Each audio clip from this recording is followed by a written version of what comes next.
Harris reports from Jerusalem. The story did not detail any signs that Iran may be slowing down or cutting internet access. It's a double rainbow! Oh my God, it's a double rainbow. It is a double rainbow. Council disqualified the vast majority of potential candidates in coming elections. It's a double rainbow in Portland on Woodstock. Not only from choosing someone who might have reflected their point of view, but also taking part in a way that is essential to any kind of legitimate democracy. He says at this point it seems, quote, highly unlikely that June's election results will reflect the true will of Iranian voters.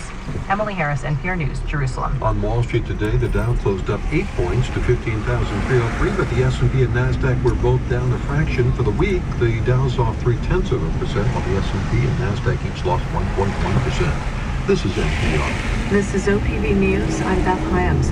Conservation groups and cattle ranchers have agreed to a landmark settlement in a lawsuit that has kept the state of Oregon from killing wolves that prey on livestock. The agreement the governor's office announced today creates a new rule book for wolf management in Oregon. It makes killing the ones that prey on cattle and sheep a last resort after non-lethal protections have been tried and livestock attacks have become chronic. It also gives ranchers greater authority to kill wolves that attack or chase their herds as long as certain conditions are met. Brett Brownscombe is the governor's natural resources advisor. He says the agreement will help bring peace to a long-standing and bitter conflict. The legislature and wildlife authorities must endorse the agreement before it takes effect. Federal records show the trucking company involved in the I-5 bridge collapse has a safety record that's better than most. It's so It happened in beautiful. Skagit County, north of Seattle. Mullen Trucking out of Alberta, Canada, has an on-road performance rating of 3%. Reporter Austin Jenkins says when it comes to trucking safety, like in golf, a low score is good. You could look at it this way. 97% of other trucking companies have a worse record on the road. That said, I'm also looking at a March 2013 incident report where one of their drivers in Washington State was cited for failure to obey a traffic control device, unsafe driving. That's Austin Jenkins in Olympia.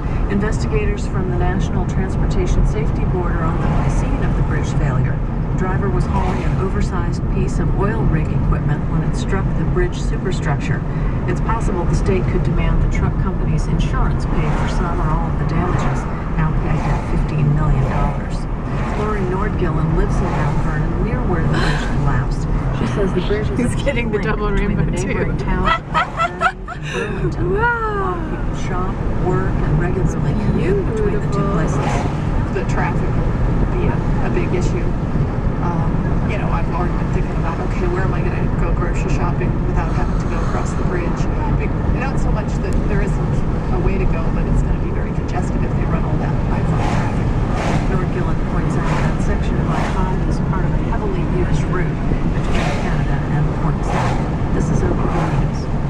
Support for NPR comes from NPR member stations and from Cancer Treatment Centers of America, proud sponsor of StoryCorps, celebrating the power of listening.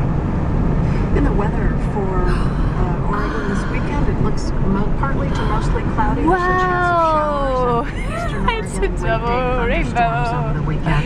Highs at The coast top in the rainbow 50s is and not as highs big for as most the of the bottom rest of the day rainbow. in the 60s this weekend. Wow. Science.